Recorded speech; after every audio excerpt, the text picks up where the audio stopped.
Salauddin Shoaib Choudhury, is the situation likely to worsen? Can the army step in? What role do you see for the army and the security forces, or will they obey whatever Muhammad Yunus says?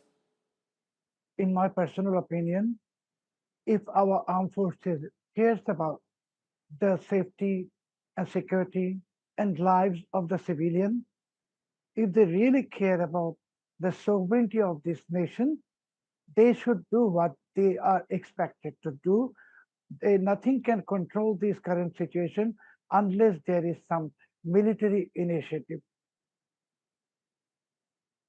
Okay, but will that happen? Because often we see the army come in for a bit and then the army returns to the barracks, which is the job of the army, return to the barracks. But if it's a toss-up between radical Islamists running a country or the security forces maintaining calm and ensuring free and fair elections, where do you see General Zaman play a role here, General Waker-uz-Zaman play a role in times to come? Or are the radical elements in the army, those under the influence of Pakistan's ISI and these visits of so many Pakistan army generals, are they now calling the shots in Bangladesh?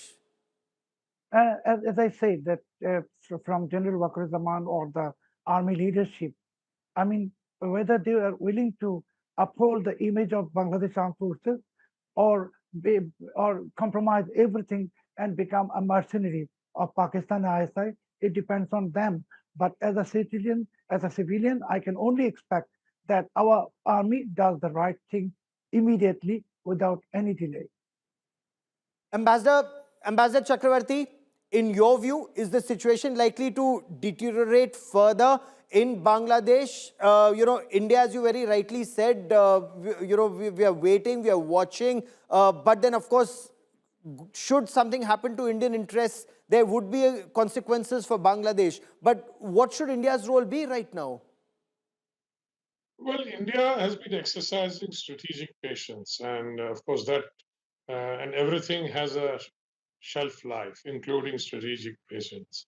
And I think India can only advise because we don't want to interfere in Bangladesh. But when it comes to our security, we will certainly be very vigilant. And if Bangladesh wants to go back to those bad years where they started, and many of these young students, and they're immature, they don't know how nations deal with each other, etc.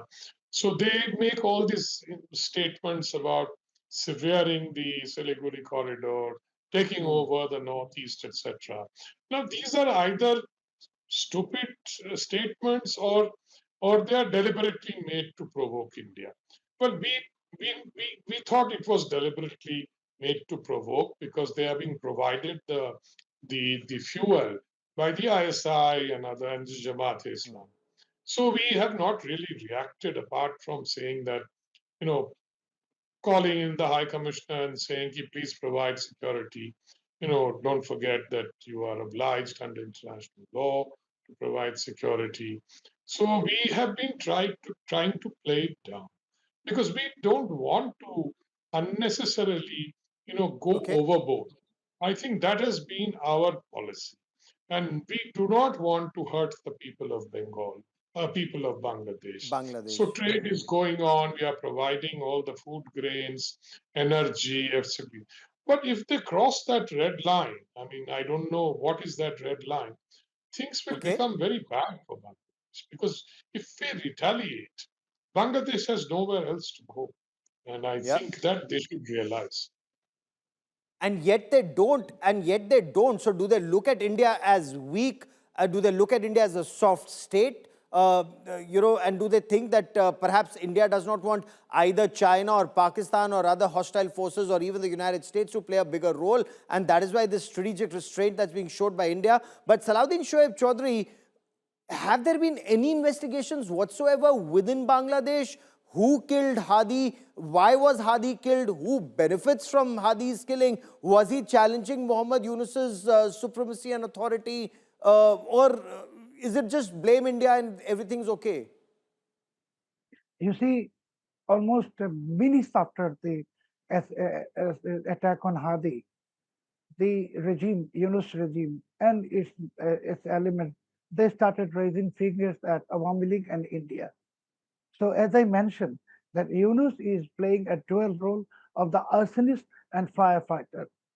So whatever it is, an attempt on Hadi or the reaction that we saw last night, and possibly we are going to see tonight and tomorrow, everything is meticulously planned and by the Pakistani ISI and US deep state possibly, and being executed by its local mercenaries. So we should not expect any investigation whatsoever because it was meticulously designed. And if someone has to be investigated, it's Yunus himself because he is the arsonist and the firefighter. Okay. Okay. General Bhatia, the last 30 seconds I have on this part of the show, I want to understand from you. Do you see this as Pakistan's ISI trying to, give more grief to India from this border? Do you think, is it just restricted to the Chicken's Neck area or all border states, whether it's Bengal, Odisha, Bengal, Assam, Tripura, will we have trouble on multiple fronts? Yes, Gaurav, I think Chicken Neck is a focus, but the other northeastern states have been very peaceful in the last few years.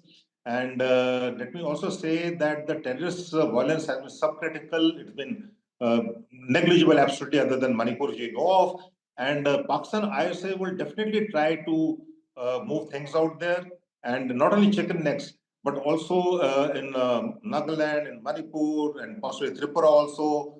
But they have to understand that we, as India, have the ability and the capability to make sure that we remain subject the terrorist level. We'll fight it out and we'll do well out there. There's no doubt about it. But Pakistan will try to definitely play up the Siliguri Corridor and the areas, neighboring areas, including Assam. It's been very peaceful. It's not in their interest. And they would like the to... developments in Bangladesh, we'll be tracking that very closely. I want to thank all my guests for joining me on this part of India First. Situation is very, very precarious. It's on the brink. It could go over the edge. Next 24 to 48 hours remain extremely crucial.